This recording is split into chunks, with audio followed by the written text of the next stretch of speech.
Halloween, guys.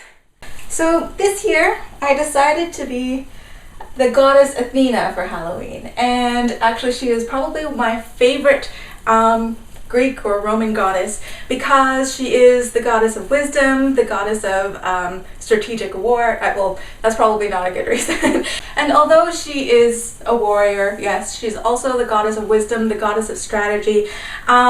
She is one of my favorite goddesses because there are so many qualities about her that inspire me. She became the patron goddess of purity, of maintaining a certain amount of mystery amongst people, and never taking any crap from any men. Athena was the daughter of Metis, a goddess of craftiness, and Zeus. And when Zeus had already slept with Metis, he found out about this prophecy that he would have children that were stronger than he was, and so he decided to swallow Metis, actually eat her, so that she would not have any children that could overthrow Zeus eventually. But Athena was already conceived at that point, and so she actually grew inside of Zeus without him knowing, until one day he had a really bad headache, and so one of the gods, it's disputed which one it was, I heard that it could have been Hermes, Mercury, or Ares, Mars,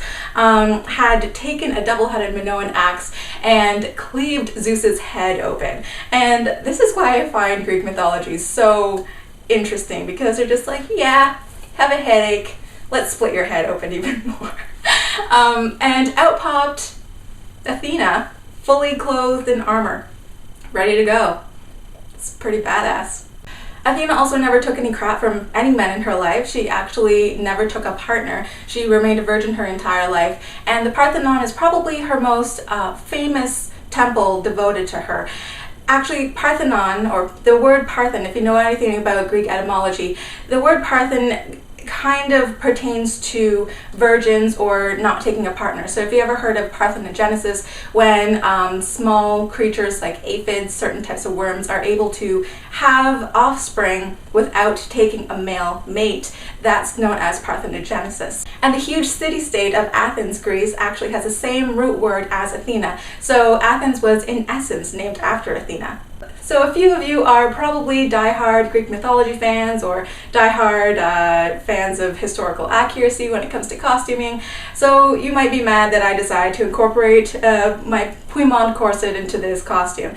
And while it is true that it's not exactly historically accurate because this costume or this corset is more of a Victorian silhouette, there is actual evidence of some sorts of corsets existing in ancient Greece. Actually, our earliest records of corsets ever existing comes from ancient statues from the Minoans and from Crete of goddesses wearing some sort of waist cincher or bodice. So just a couple of details about how I made this very heavy costume. My spear here is just a 1/2 inch wide, 8 foot long copper pipe with some duct tape on the end. I really did not go into too much effort because I just don't have enough space in my place to have a million props. So I'll probably pull that down and it'll be eventually used for plumbing or something. This might look familiar to some of you because I bought this over a year ago. I didn't know what I was going to do with it. I just thought it was cool. At the time, I was living in a different place where I had a lot more room to buy seemingly useless things. So I thought I would try and make some use out of it. So this is a Trojan helmet. Some people know it as Corinthian helmet. I don't know which one is more historically accurate. It's really big for me, and if I try to put the helmet on without any sort of padding underneath, then I can barely see through it. It's way too big. But like you saw in the beginning of the video, I actually just bunned my hair up at the top of my head, and it both kept my hair out of the way and helped me see out of the helmet a little bit easier. The cape is just a standard double layer lined cape. I had a lot of leftover red material from when I made my Vash the Stampede costume a couple of years ago, so I decided to use that up. So it is made out of like a really cuddly flannel on the outside, and then on the inside it's lined with your typical sort of satiny liner. I used a Simplicity pattern. I can't find the envelope right now, but I will add some links to the bottom so you know what patterns I used for this. Sorry, camera battery died.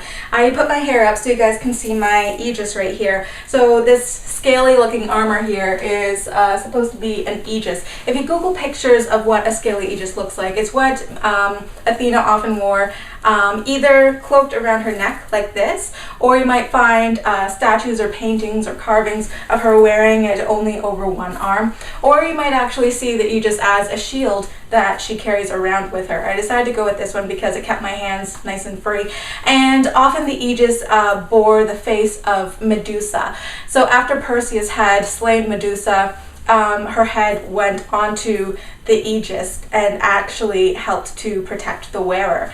So this I actually did make myself. I bought about 500 of these really small gold colored scales from the Ring Lord based in here in Canada, and I put it together. It took me about 25 hours to assemble all these scales together. There was no pattern that came with it. I just kept trying the Aegis on and kept building onto it until I got the general shape that I liked.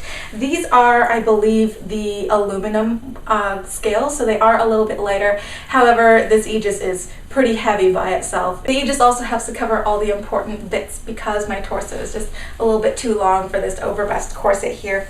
The skirt is made from white crepe. I didn't really use a pattern for this. It's just a typical 5-cord skirt, very full. I decided to use crepe because it just drapes really beautifully.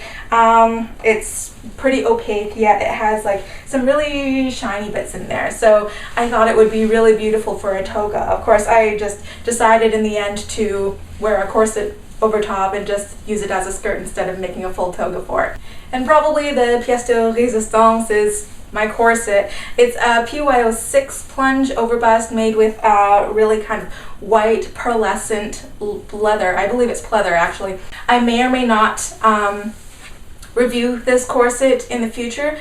If I do, I will probably have to wear a camisole underneath, and obviously there would be no bust test involved and things like that. But I really love this corset, and I think that it sort of makes the whole costume. It just makes it look that much more badass, basically. So that is pretty much it for my Halloween costume this year. I really hope you enjoyed this video. If you have pictures or videos of you in your Halloween costume for this year, then feel free to show me in a video response because I love seeing costumes. I wish you all a very happy and safe Halloween, and I'll see you in a few days for the next video. Bye.